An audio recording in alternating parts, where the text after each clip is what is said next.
posse de dois historiadores extraordinários que vêm para nossos quadros, a professora doutora Carmelícia Palazzo, que será nossa primeira orientalista, especialista em Oriente Extremo, né? E o professor doutor Eduardo Carreira, que será nosso primeiro medievalista. Cadê o Eduardo? Não estou vendo? Convido para compor a mesa o presidente do Instituto Histórico e Geográfico, o professor doutor Ronaldo Pinto Poletti.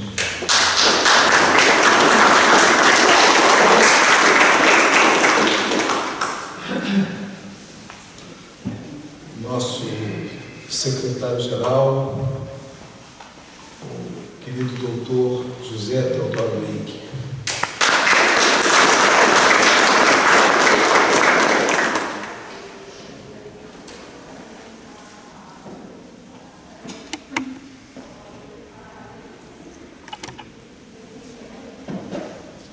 A professora Carmen Lícia.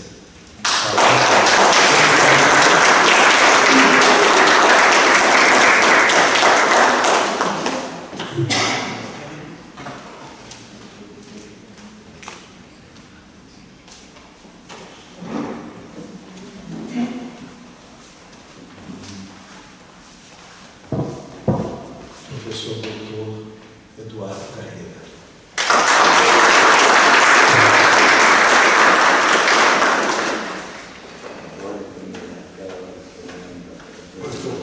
O presidente Ronaldo Poletti convidou o professor doutor Virgílio Arraes para fazer a saudação. Compõe a mesa, Virgílio, por favor. Saudação da professora Carmelícia Palazzo e o professor Carlos Eduardo Vidigal para fazer a saudação do professor Eduardo Carreira.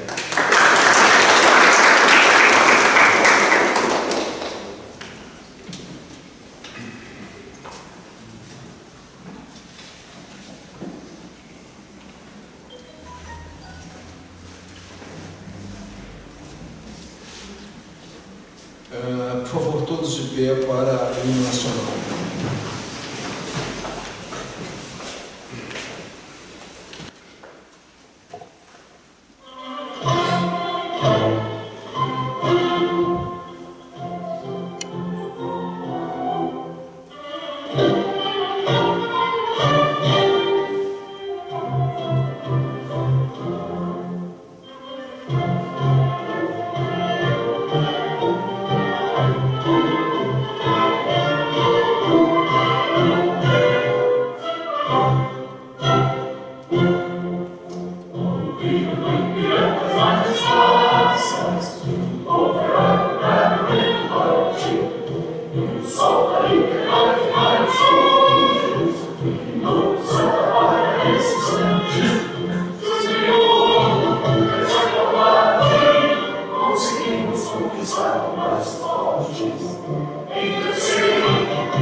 Boa noite a todos.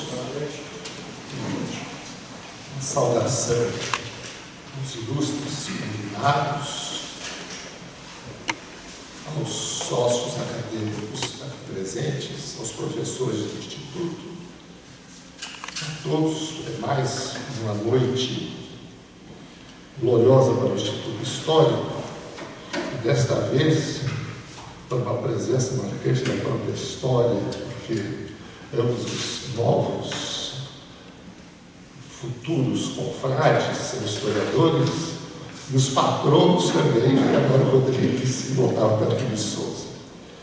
De modo que nós estamos em mais uma posse importante para o Instituto, que é sempre um momento de exposição cultural de grande valor. Estamos todos ansiosos para ouvi-los, não só os que vão saudar, como ouvir os novos membros. E declaro, portanto, aberta essa sessão de posse.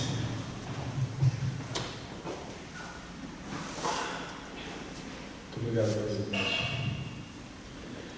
Convido, em nome do presidente, o professor doutor Virgílio Baixeta Reis para saudar a professora Carmícia Palácio.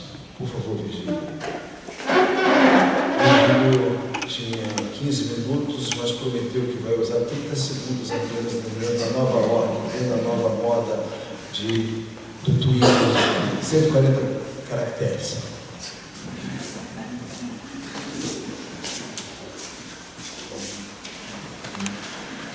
Faço o que eu digo, mas não faço o que eu faço.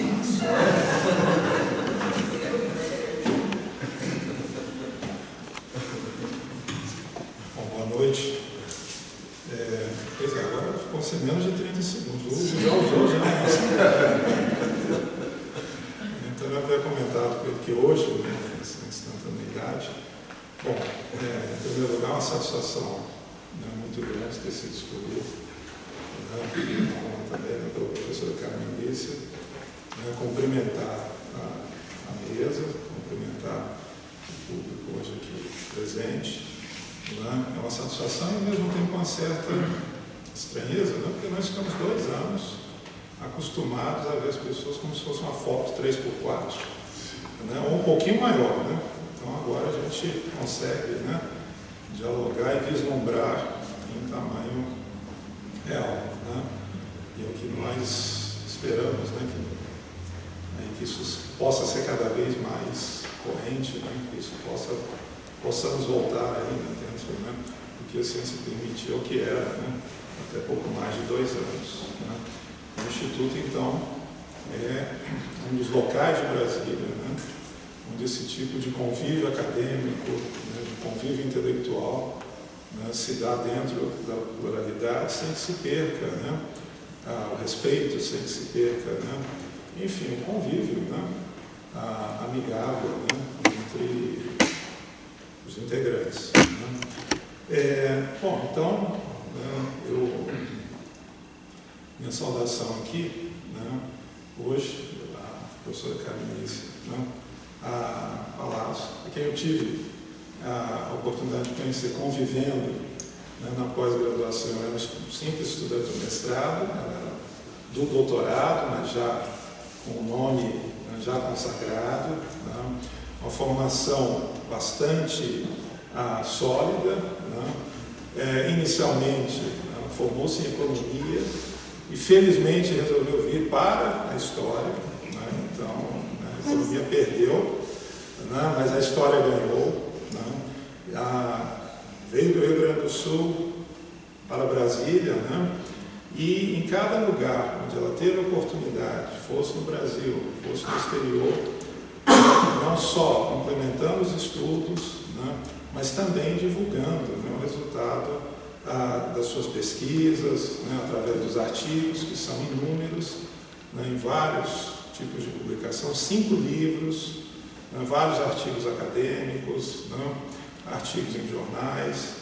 Né. Tive também, né, gostaria, né, de registrar, né, com alegria, também, né, convive em bancas de pós-graduação da professora Carmelícia, né, onde ela sempre, né, na arguição, né, não só com a erudição, mas ao mesmo tempo partilhando também, né, um conhecimento, uma experiência, de modo, né, que o aspirante, né, a mestre, né, eventualmente também ao doutorado, né, pudesse, né, usufruir, né, do conhecimento, né, daquilo que vai sendo, né, sempre gradualmente, né, acumulado.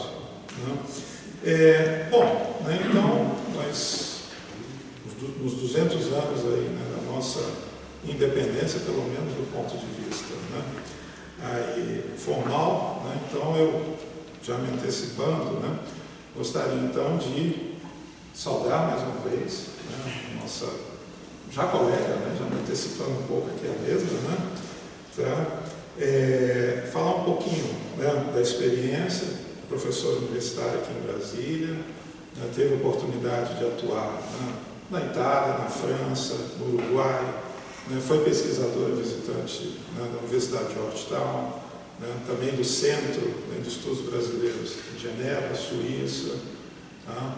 Graduou-se, como eu disse, em Economia, mas depois, felizmente, né, veio para a História, né, onde na Universidade de Brasília ela vai concluir, né, o doutorado com um tema de estudo muito singular, né, que é o olhar do outro, do estrangeiro, que visita o Brasil.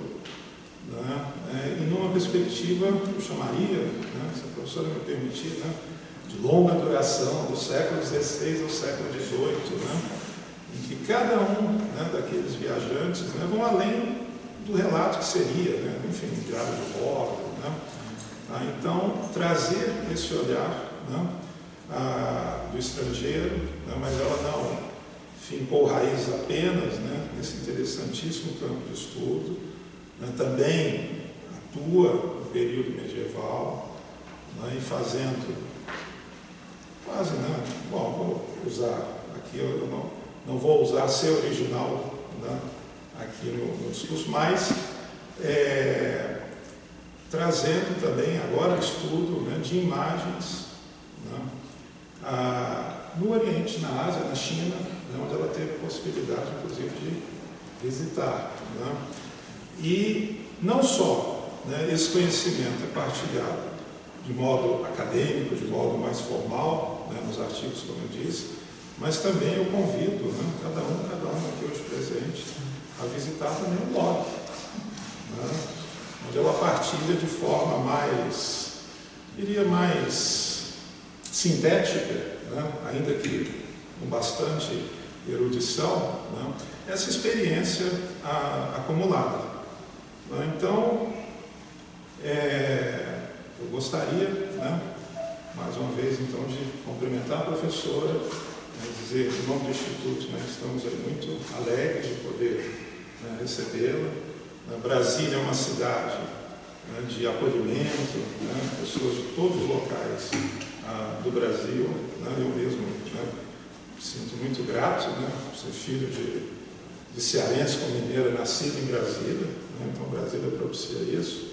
Né, então, receber a nossa colega gaúcha, mas já brasiliense também. Né, então, muito bem-vinda, a professora Carmelícia. Obrigado.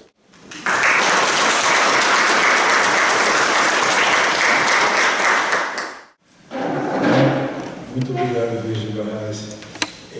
Há uma tradição aqui no Instituto, desde sua fundação, imposição de Adilson Vasconcelos, cônsul embaixador do Ceará em Brasília, que toda cerimônia tem que ter um cearense, no mínimo um. Então, Virgílio, ilustre representante de Sobral, Se tiver uma desavença diplomática, vai ser. foi escalado pelo presidente para representar o Ceará, salvando a gaúcha, prenda, né? Carmelissa. Professor, por favor. Boa noite a todos, muito obrigada pela presença. Muito bom, né? Depois do disse o professor Virgílio, depois de tanto tempo, a gente poder reencontrar os amigos. Não é? Eu gostaria de começar agradecendo ao professor Dr. Ronaldo Poletti, presidente do Instituto Histórico e Geográfico, aos membros da Comissão de Ética e Admissão, pela aprovação do meu nome, e ao professor Hugo Student também. É um prazer muito grande fazer parte dessa instituição, com membros tão significativos da nossa cultura. Então é com uma alegria muito grande, eu já venho frequentando aqui vários eventos, e é com uma alegria muito grande realmente que eu agora faço parte do Instituto Histórico e Geográfico. Foi também com muita alegria, mas sobretudo com humildade e com muito respeito, que eu recebi a notícia que eu ocuparia a cadeira número 93, cujo patrono é o nosso grande historiador, não é? José Honório Rodrigues. E que antes de mim, eu gostaria também de fazer essa lembrança, foi ocupada pelo professor Mário Tomelin, cuja memória está muito presente ainda aqui em Brasília e que eu tive o prazer de conhecer. Fui apresentada a ele pelo meu grande amigo de sempre, o economista Paulo Tim. Então, eu tive assim, essa dupla satisfação com essa cadeira. O meu primeiro contato com a obra do professor José Honório foi com o meu orientador de mestrado, com quem eu falei hoje, e mandou um abraço a todos aqui, porque não pôde comparecer, que é o professor Amado Luiz Servo.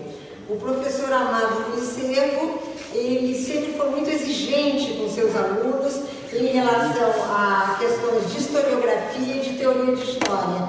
Então, eu nunca esqueci que no primeiro dia de aula, quando eu quis fazer um trabalho que seria um pouco teórico, uma pesquisa também um pouco teórica, e ele falou, você tem que ler a obra completa do José Honório Rodrigues.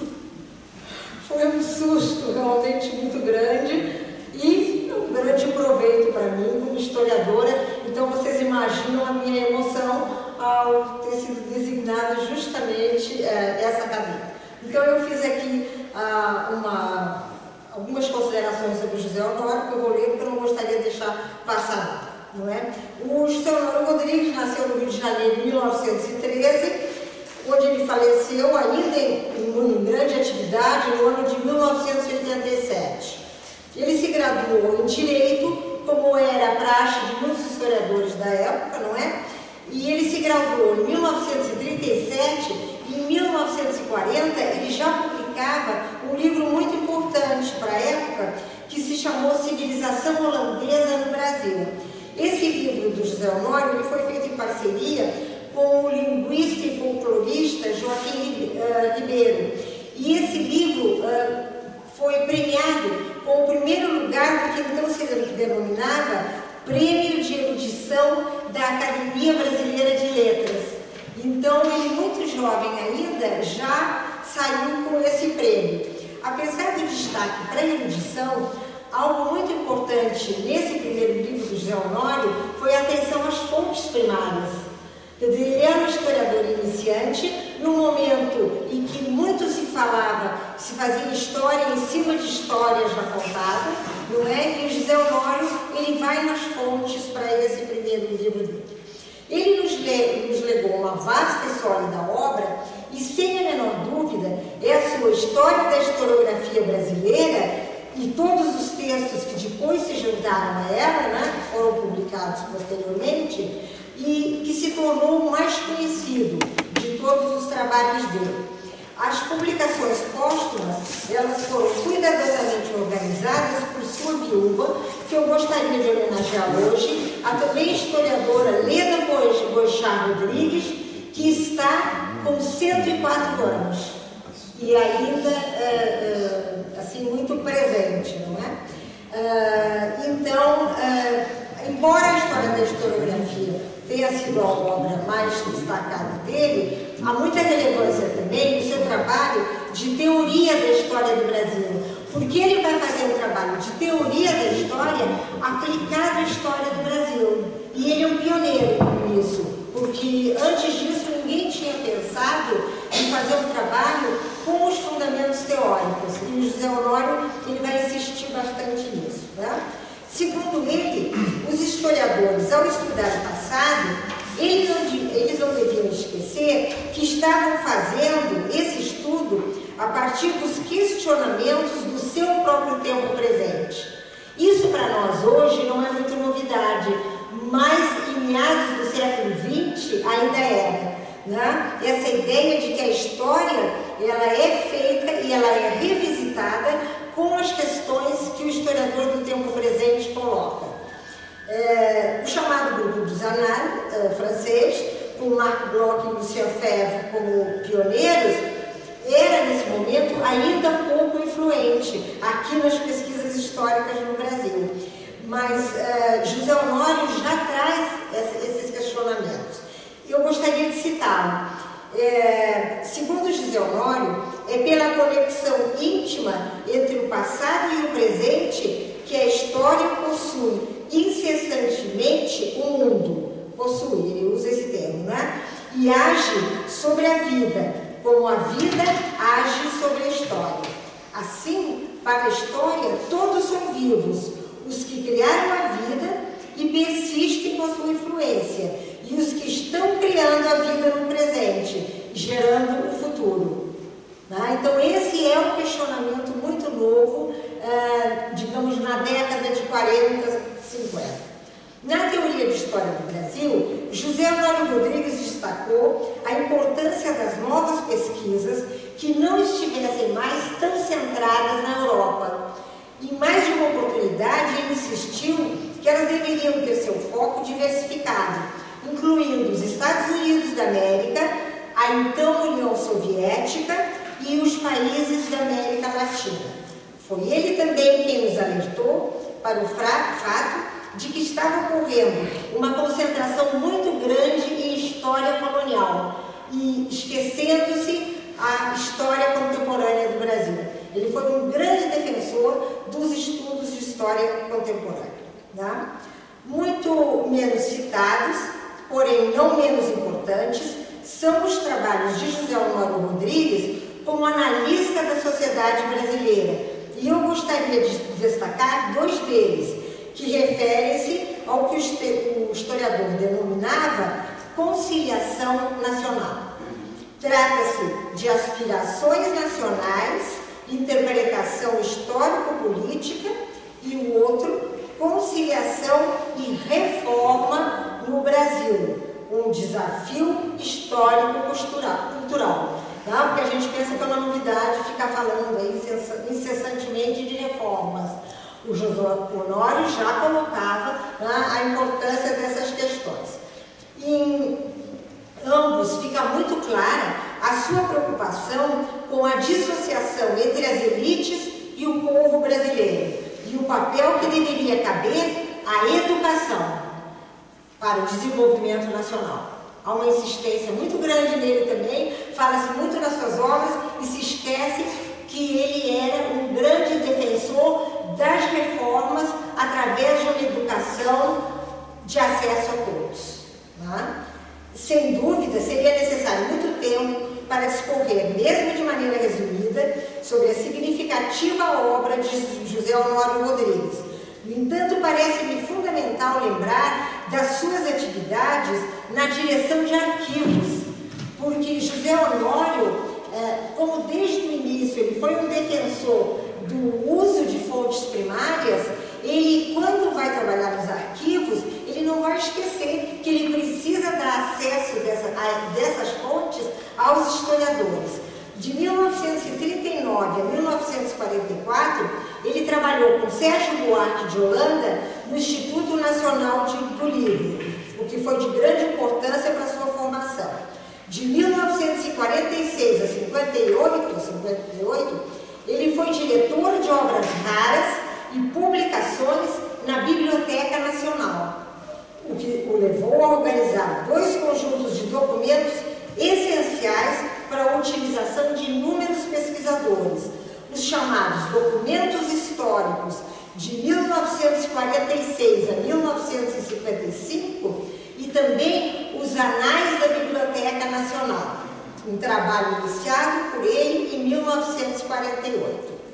Depois, de 1958 a 1964, José Honório foi diretor do Arquivo Nacional. Em ambas as instituições, ele trabalhou com muita dedicação para que os pesquisadores pudessem encontrar a documentação acessível de acordo com classificações claras, adequadas e corretas. E eu faço esse destaque porque nós sabemos o quanto isso é complicado em certos arquivos, não é? A sua preocupação com os arquivos e com as fontes para pesquisas históricas deve ter sido despertada e talvez reforçada na temporada em que ele passou nos Estados Unidos. Ele seguiu diversos cursos na Universidade de Colômbia, em Nova York, entre 1943 e 44, como detentor de uma bolsa de estudos da Fundação Rockefeller. E nós sabemos bem essa questão dos arquivos americanos, né? O quanto eles batalham por essa questão da organização. Eu gostaria de destacar um pequeno discurso, um pequeno trecho que eu acho interessante, do discurso de Barbosa Lima Sobrinho na recepção a José Honório Rodrigues na Academia Brasileira de Letras em fevereiro de 1969. As palavras de Barbosa Lima definem muito bem o nosso caro historiador e foram as seguintes: o que sentis e o que manifestais é uma paixão obsessiva, realmente obsessiva pela história, que de tal modo vos absorve que não sei se não sonhais com ela. Receio muito que os vossos pesadelos incluam a presença hierática de Varnhagen ou o riso escarninho de Capistrano de Abreu. É a cara de José Honório Rodrigues, não é? Para quem o conheceu e leu a sua obra. José Honório dedicava-se muito também às suas atividades de docente, que incluíram o Instituto Rio Branco para a formação de diplomatas, a Pontifícia Universidade Católica do Rio de Janeiro e a Universidade Federal Fluminense. E a Universidade Federal do Rio de Janeiro também, além de estágios como professor convidado e palestrante no exterior. Ele gostava muito de falar para os jovens e ele gostava muito de receber jovens. Ele tinha maior facilidade de receber alunos que o procuravam muito de todo o Brasil, inclusive do que colegas, não é? O pessoal sempre fazia esse comentário. Ele deu inúmeras palestras e ficaram famosas as proferidas no Cinema Gazeta, na Avenida Paulista, com a presença de Sérgio Buarque de Holanda e o então muito jovem historiador Carlos Guilherme Mota. Foi o próprio Carlos Guilherme Mota, em uma conversa informal, há alguns anos, quem me relatou aquelas atividades dele. Segundo informações do Carlos Guilherme, num evento de 1964, a palestra do José Honório despertou grande apreensão das forças policiais, que cercaram todo o quarteirão, mas não houve nenhum problema. Tudo correu em paz e tranquilidade. Vale lembrar que José Honório era muito direto em expressar suas opiniões, muito enfático e mesmo em considerações sobre política. Além de um grande historiador, ele foi um homem corajoso, franco, bem conhecido conhecido entre colegas e alunos por seu temperamento forte e direto. Ele nunca deixou de dar sua opinião sobre a realidade brasileira e nos mostrou um caminho de perseverança, de dedicação à pesquisa histórica e de dignidade como cidadão, e em tempos nem sempre muito fáceis para a lida das humanidades. Eu gostaria de concluir, não com palavras minhas, mas com as do próprio José Honório Rodrigues, sobre o que atualmente denominamos o fazer da história. Segundo ele, o homem faz sua própria história, não como lhe agrada, mas a ideologia é condicionada pela estrutura social e para compreender a obra da sociedade é necessário entender como sua forma de relação social se relacionou com o seu estágio de desenvolvimento. Tudo isso, entretanto, não nos pode jamais levar a rejeitar a ideia de liberdade e a desrespeitar a contingência histórica. Eu queria a última frase de encerramento, que eu não escrevi no discurso, porque eu ouviria antes de fazer o discurso, mas que eu já sabia que seria tão generosa, que foi a saudação do meu querido amigo e colega Virgílio Arraes. Eu realmente não mereço tanta generosidade. Muito obrigada.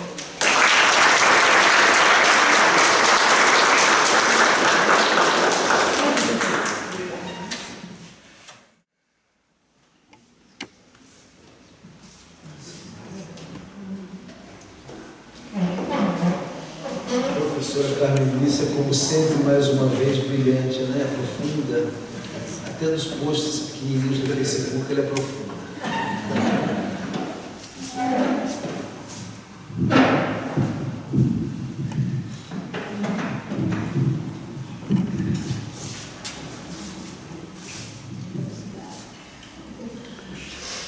Só para registrar, a senhora está sentada ao lado de outro apaixonado pela obra de José Honório Rodrigues, o José Teodoro Rodrigues. Eu sempre o cito. Professor Poletti, fica uma sugestão aqui de um diálogo entre eles, um evento que pode ser um café histórico, geográfico, que nós temos às segundas-feiras, com regado a suco de cevada da Escócia. Uma sugestão de um diálogo, né, sobre a obra José Honório, né? Bom, senhoras e senhores, em nome do presidente Poletti, eu convido o professor doutor, nosso acadêmico Carlos Eduardo Vidigal, para proferir a saudação em homenagem ao professor doutor Eduardo Carreira.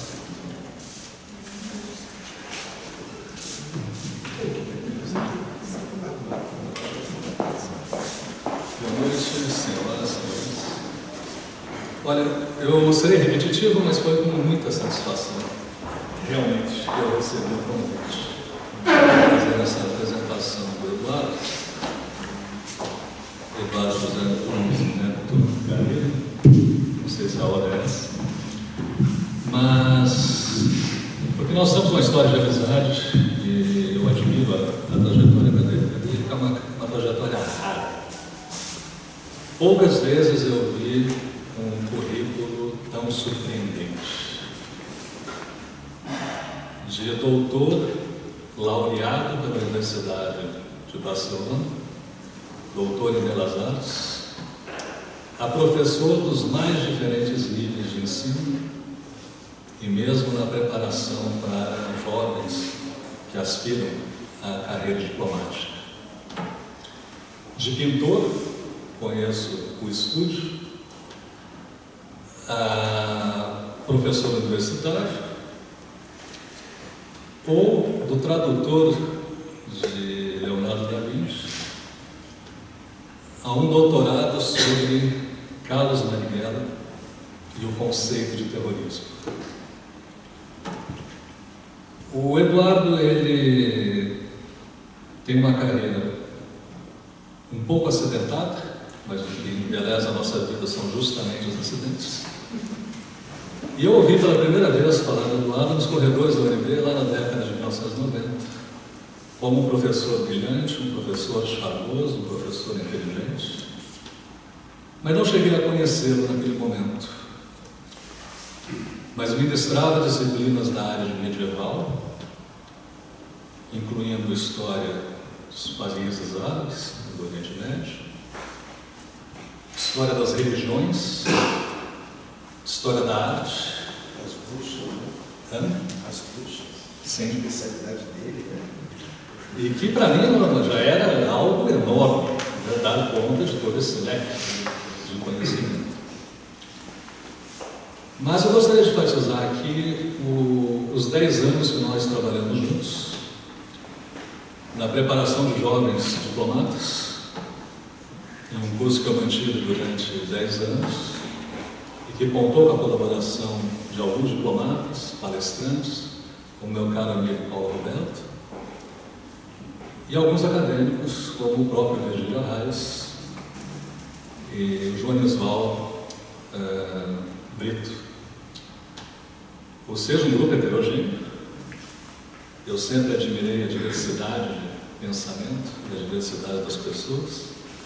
E o Eduardo se encaixou muito bem naquele ambiente e desempenhou muito bem. E eu faço aqui um agradecimento público, Eduardo. A esses 10 anos eu nunca fiz esse agradecimento. Essa é a primeira vez em que aprendi a admirar o profissionalismo, a competência técnica, o compromisso, o foco no trabalho. E o Eduardo, ele me convidou mais adiante para orientá-lo em uma tese de doutorado no próprio Departamento de História do UNB, onde eu trabalho, sobre Marighella e a história do conceito de terrorismo. Esse é o título. E foi talvez a orientação mais tranquila que eu tive até hoje, trabalhar com uma pessoa madura que chega com um trabalho pronto, muito bem estruturado. E um tema de difícil tratamento, um tema instigante, mas com um domínio extraordinário da trajetória histórica, do conceito, das várias conjunturas em diversas regiões do mundo, e um profundo conhecimento do não tão profundo pensamento político do Carlos Marighella e a sua difusão pelo mundo. Então é isso que me dá a certeza de que o Instituto contará com uma colaboração muito profícua e uma gama de conhecimentos e de interesses que podem atrair, inclusive, outros públicos para o nosso ambiente. Eu acho esse aspecto um aspecto relevante. E para isso, então, ele tem essa trajetória. Como eu disse, um currículo surpreendente, e não acredito que eu encontrarei no futuro uma pessoa tão versátil e criativa também, em termos acadêmicos. Eu vou seguir o meu amigo Virgílio Arraes e vou ficar por aqui. Parabéns, Eduardo.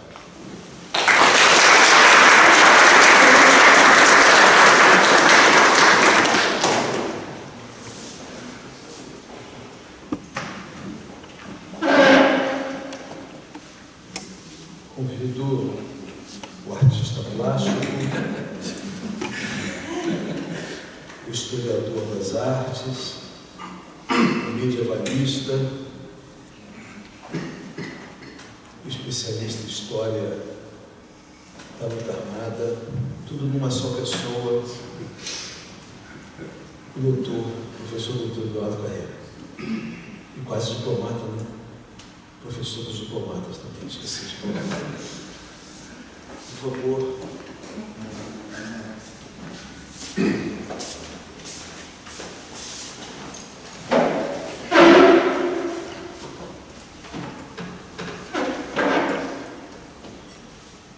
Boa noite, senhoras.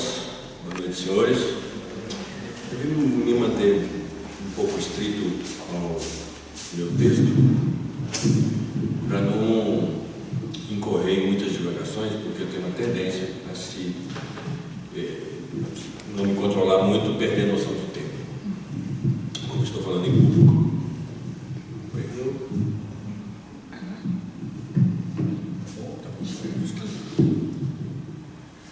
Bom, eu gostaria de começar esse meu pronunciamento saudando o honorável acadêmico Ronaldo Poletti, presidente deste Instituto Histórico e Geográfico do Distrito Federal. Cumprimento esse que eu estendo figuradamente a todos os outros confrades que eu passo a conviver agora, especialmente a comissão que aceitou a indicação do meu nome, eu posso muito agradecido. E tenho um enorme prazer nesse momento que eu estou conhecendo novas pessoas muito interessantes e estou revendo velhos conhecidos, inclusive grandes amigos. Então, professor Ronaldo, aceite meu abraço, minha saudação e isso extensivo a todos os outros membros da casa. Em particular, eu quero agradecer e saudar o Vidigal, que me antecedeu aqui nessa tribuna com palavras tão generosas e que também foi um enorme prazer conviver com ele, tanto como colega na universidade, como que tem gente aqui que também foi empregado no Vidigal e pode assinar embaixo o que eu falo, que o patrão mais maravilhoso que você possa ter. Você me agradeceu e eu também gostaria de fazer um agradecimento agora público, que eu te agradeci já às vezes em privado, porque algumas vezes eu precisei do Vidigal e ele sempre foi extremamente gentil, extremamente generoso em me ajudar, em me estender a mão, e só tenho uma memória muito fantástica desses anos todos de convivência com ele. A última grande parceria que nós fizemos foi ele me orientando na tese que eu defendi em 2020 no Departamento de História da UNB, essa tese que se referiu aí ao conceito de terrorismo e o papel de Marighella na constituição desse conceito do século XX, e foi uma parceria muito produtiva, muito bacana, muito especial. Quero saudar também, especialmente, o acadêmico Hugo Studart, como é bem sabido, autor da melhor obra já escrita sobre a chamada Guerrilha do Araguaia, um sucesso extraordinário em termos historiográficos e também editoriais, um fenômeno raro. Nos conhecemos quando ele era um convidado de fora da casa, na banca onde eu defendia a tese, e fiquei muito impressionado com a maneira extremamente acurada com a qual ele leu a minha tese, extremamente. E, a partir dessa leitura acurada, as ponderações que ele fez. Eu acho que começou ali, acho que posso dizer isso, uma grande amizade. Né? E sou especialmente agradecido por aquele momento, mas também muito agradecido porque o Hugo foi talvez o principal animador da minha candidatura aqui ao Instituto, que frutificou no estudo de agora. Então, duplamente... Você botou uma energia boa. Estou muito agradecido a isso. Eu não posso deixar de declarar ainda nessa ocasião a grande honra que é para mim viver esta investidura junto com a historiadora Carmen Costa. Que também está num momento como eu. E eu fico especialmente contente de entrar nessa casa ao lado de alguém tão culta, alguém tão simpática e alguém que tem um interesse comum com uma área de interesse minha e que é raro nos meios intelectuais de Brasília. Eu gosto, só tenho uma admiração e interesse na língua árabe e na história do Islã. Né? E eu tenho muito interesse nessa área. Creio que teremos muita coisa para conversar sobre isso. Então, fico especialmente feliz de estar entrando juntos nessa nova trajetória. E como a senhora é descendente de italianos, vai entender o que eu vou te falar. Tanti auguri, in bocca al lupo. Para mim também serve isso. E eu também ainda queria terminar essa parte da minha fala, dedicar esse momento aos meus filhos, Flora Carreira e Arthur Carreira, Flora não está presente, e repetia a eles uma frase que eu escrevi para eles em algum lugar, no meu latim macarrônico: Semper est possibile resurgere post quam foere casus. Depois eu te explico, né? Está no latim, depois eu te explico por quê. Pois bem, depois dessas saudações, que são menos por exigência formal, mas por um desejo bastante genuíno de agradecer essas pessoas, de saudá-las, congratulá-las, eu queria lhes dizer agora algo que eu sinto de estar aqui nesse momento, né, de ser aprovado para compor o quadro dos membros desta Casa de Cultura. Em primeiro lugar, eu queria dizer que o simples fato de estar aqui já é uma grande emoção para mim. Está presente aqui também um primo meu, o advogado Maurício Malcher, e nós estávamos comentando aqui um pouco antes que nosso avô era muito conhecido em Juiz de Fora, exatamente por pertencer ao IACG, Minas Gerais. E nós fomos criados com ele. Eu mais, que sou mais velho do Maurício, né? Então é muito emocionante para mim estar, de alguma maneira, na casa que meu avô estava, e a convivência com meu avô, de certa maneira, forjou o meu interesse pela história. Então é como se ele estivesse aqui presente. Isso já me dá uma felicidade muito grande mesmo. A ideia também de pertencer a esse instituto, nós estamos aqui no IHG do Distrito Federal, que foi fundado em 64, na nossa cidade, em 1964, numa tradição também que é uma grande honra poder participar, que é a tradição do velho IHGB, fundado há 184 anos atrás, como a primeira casa de pesquisa social desse país, né? É realmente uma coisa assim, muito significativa também. E eu fiquei particularmente feliz ao saber que eu fui agraciado com a cadeira 123. Já comecei gostando dessa coisa 1, 2, 3, assim, e depois saber que essa cadeira pertencia, o patrono dessa cadeira é Otávio Tarquínio. Otávio Tarquínio, historiador. E que o meu antecessor foi o Francisco Zanã Correia Coelho Delegado, do qual falarei alguma coisa daqui a pouco. Ele é um cara muito bem, muito espirituoso, e dizia que não sabia que tinha esse nome todo, que ninguém na família dele tinha um nome tão comprido.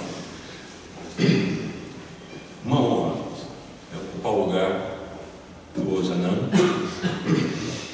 e uma honra que o patrono dessa cadeira seja o Otávio Tarquínio. Otávio Tarquínio nasceu no Rio de Janeiro em 1889 e faleceu na mesma cidade em 1959, num acidente muito trágico, que alguns aqui devem conhecer esse caso. Um triste acidente. Nesse meio tempo ele teve uma vida extremamente virtuosa em termos de produtividade intelectual. Ele é um homem de leitura obrigatória para todo historiador que se dedica ao primeiro reinado do país. Se dedicou muito à história política e à história das vidas individuais, das biografias, né? Juntou esses aspectos, primeiro reinado, e a história política e a história biográfica. Achei curioso que eu não sabia que o professor Elício tinha sido agraciado pela cadeira do José Honório Rodrigues. No parágrafo seguinte que eu tenho para citar aqui é o Honório Rodrigues falando, porque ele escrevendo um artigo para a Spanish American Historical Review da Duke University em 1960, fazendo um necrológico por conta do acidente que tinha ocorrido com o Otávio Tarquínio. Ele fala, o Honório falando isso, não é qualquer pessoa falando. Otávio Tarquínio de Souza foi um dos maiores historiadores brasileiros de todos os tempos. Um dos maiores historiadores brasileiros de todo o tempo, falando que o Otávio é um historiador dos maiores que nós tivemos aqui no país. E isso é repetido por Florestan Fernandes, isso é repetido por Raimundo Faoro, isso é repetido por Aurélio Buarque de Holanda, isso é repetido por Nelson Werneck Sodré. Ou seja, é um personagem em termos históricos muito grandioso, muito importante. Eu poderia citar uma série de obras dele, né? Mas tem uma que é particularmente portentosa, que são os 10 monumentais volumes da história dos fundadores do Império do Brasil, que foi publicado pela editora José Olímpio em 1957. Obra fundamental para entender o Império do Brasil, que vai por um viés muito curioso, que é a vida dos personagens que fizeram a independência do Brasil. E também tinha a mesma característica que aparece no Honório, né? Não é à toa que tem uma admiração do Honório pelo Octávio Tarquínio, que é o tratamento direto das fontes, o tratamento direto das fontes documentais. Não é a história de ouvir dizer, o outro disse, não, vai lá, na poeira dos arquivos, ficar metido com os ácaros, né? Às vezes desagradável, mas é ali que está o texto fundamental para os historiadores.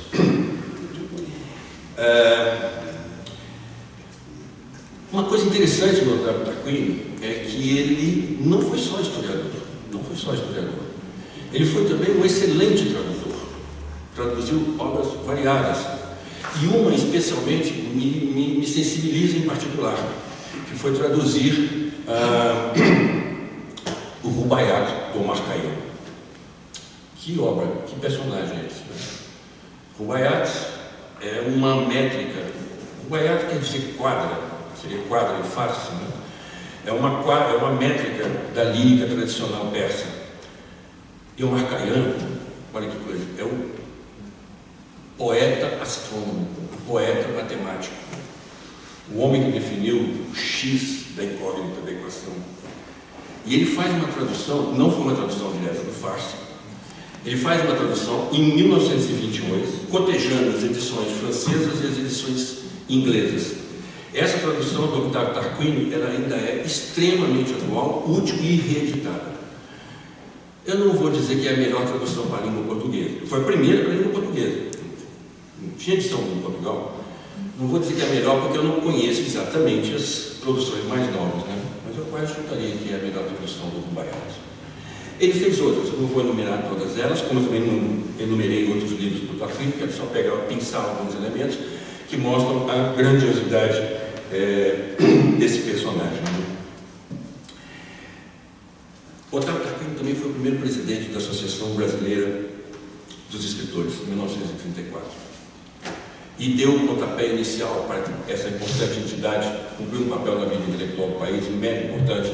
Nas décadas de 30, 40, 50, até 60 ela perde um pouco de significação. Mas foi ele que deu a moldagem básica. E ele se mostra, na carreira dele, ele se mostra um homem muito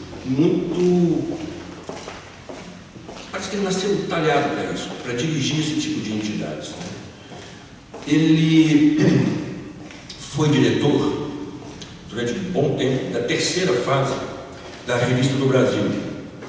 A Revista do Brasil, ela foi criada em 1919 pelo Júlio Mesquita, fundador do Estado de São Paulo, junto com Monteiro Lobato. E aqui me perdoe se eu estou sendo muito didático, muita gente deve saber disso, mas como a gente tem um público diverso, me carrega passar esses dados, né?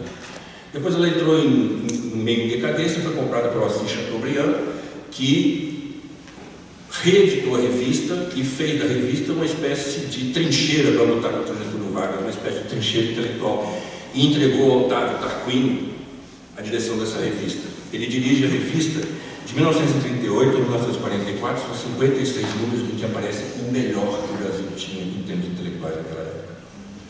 Mário de Andrade, o Aurélio Buarque de Holanda, Raquel de Queiroz, e enumerar essas pessoas, passaremos a noite aqui. Né?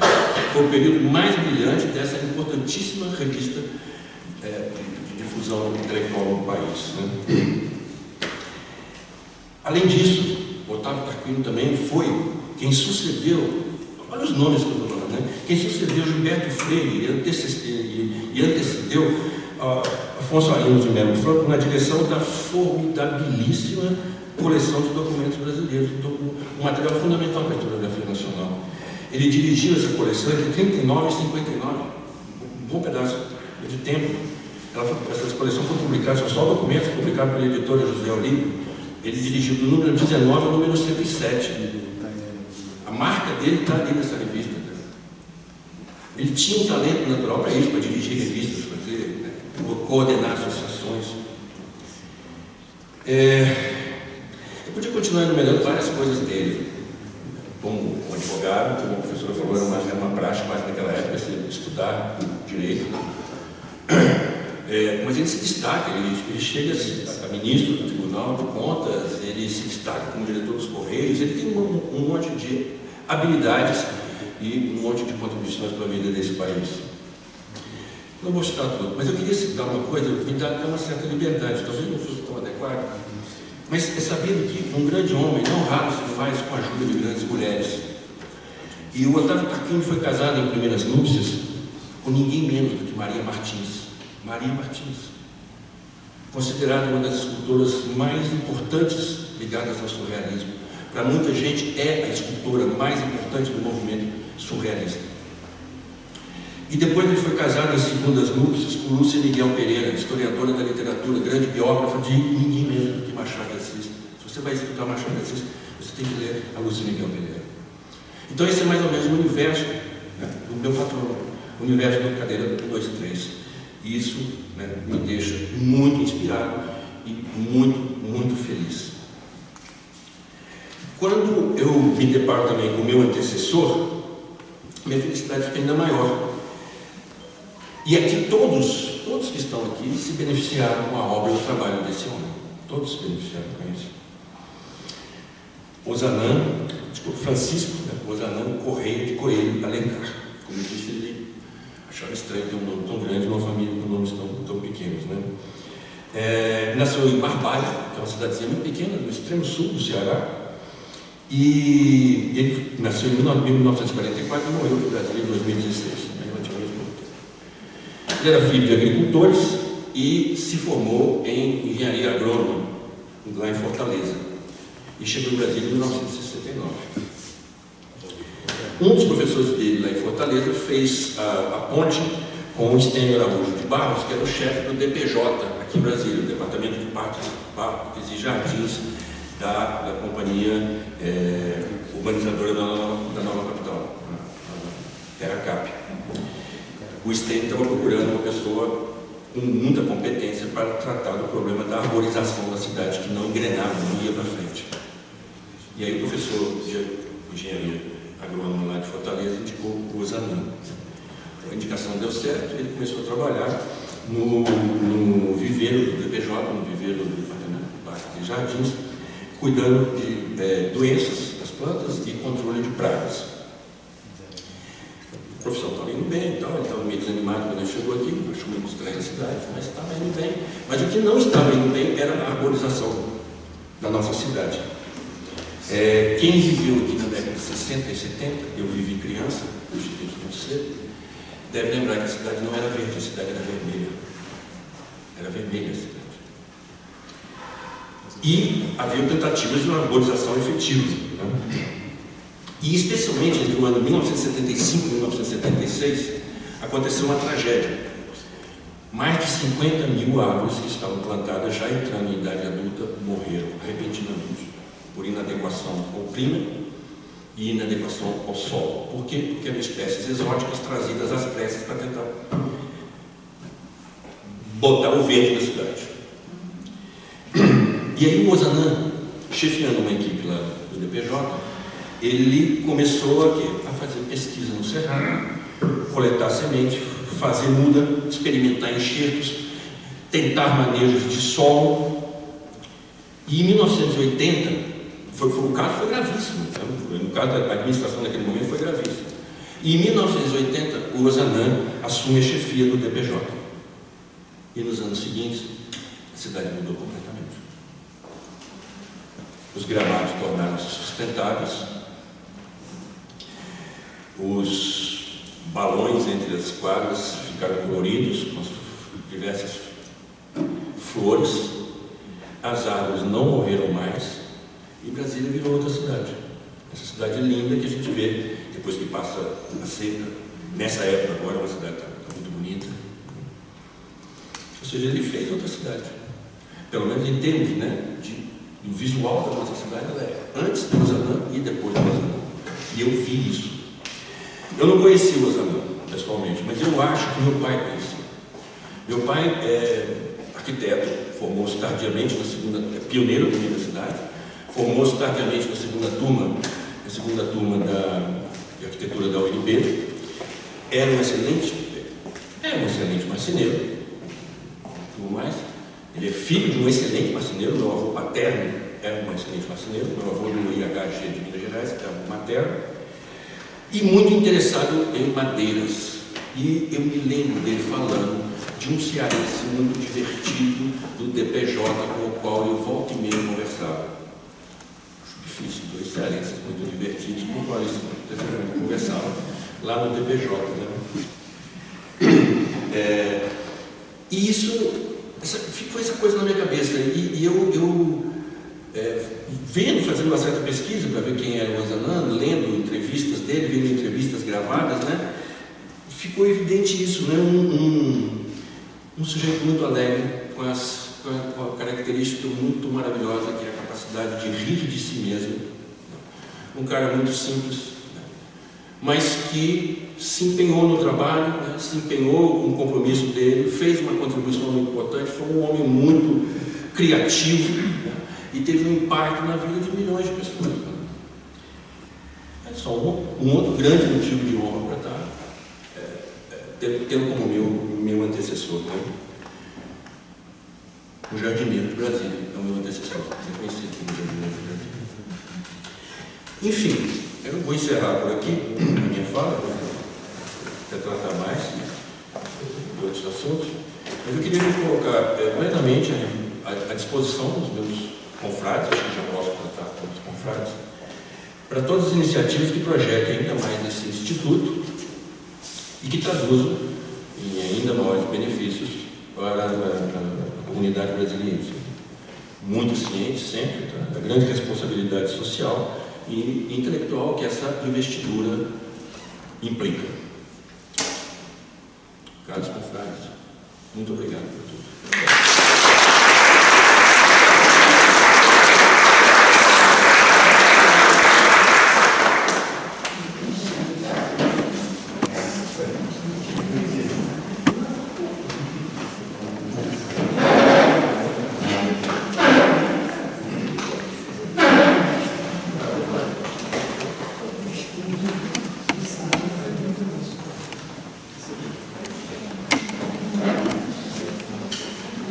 Senhoras e senhores, chegamos ao grande momento.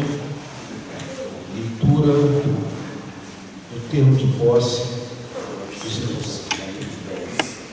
dos professores Carmenice e Eduardo Carreira, pelo nosso secretário-geral, o doutor José Teodoro Henrique.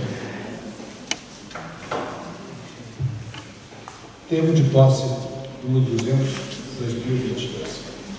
Em sessão magna realizada no dia 12 de maio de 2022, às 19 horas, tomaram posse como sócio do Instituto Histórico e Geográfico do Distrito Federal a senhora Carmen Lícia Palazzo, que ocupará a cadeira número 93, que tem como patrono José Honório Rodrigues, e o senhor Eduardo José Nunes Neto Carreira, que ocupará a cadeira número 123, que tem como patrono Otávio Tarquínio de Souza.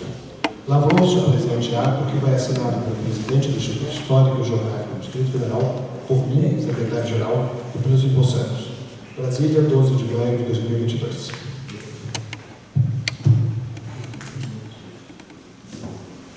Os mocinhos e o presidente vão assinar o termo de posse.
declaração de posse.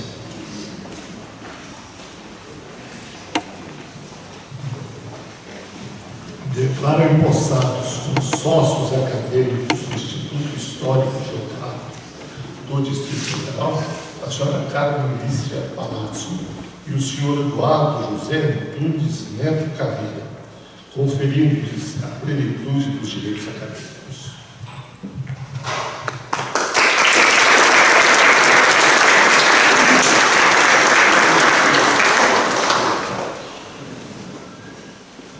Convido a professora Carolina e o professor Eduardo Carreira de pé, fazendo o juramento de posse. Primeira professora.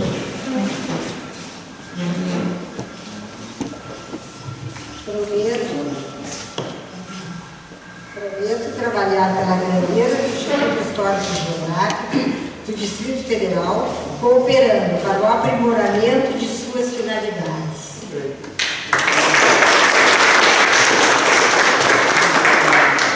Prometo trabalhar pela grandeza do Instituto Histórico e Geográfico do Distrito Federal, cooperando para o aprimoramento de suas finalidades.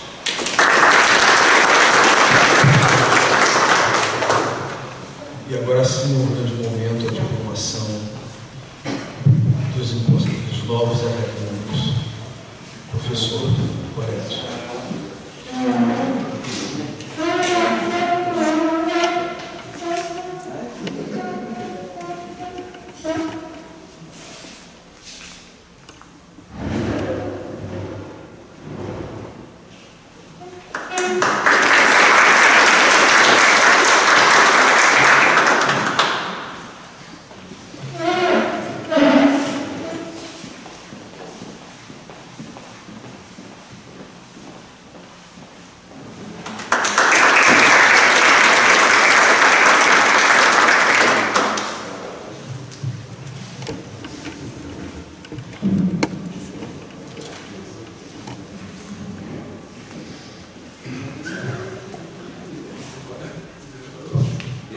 Parabéns.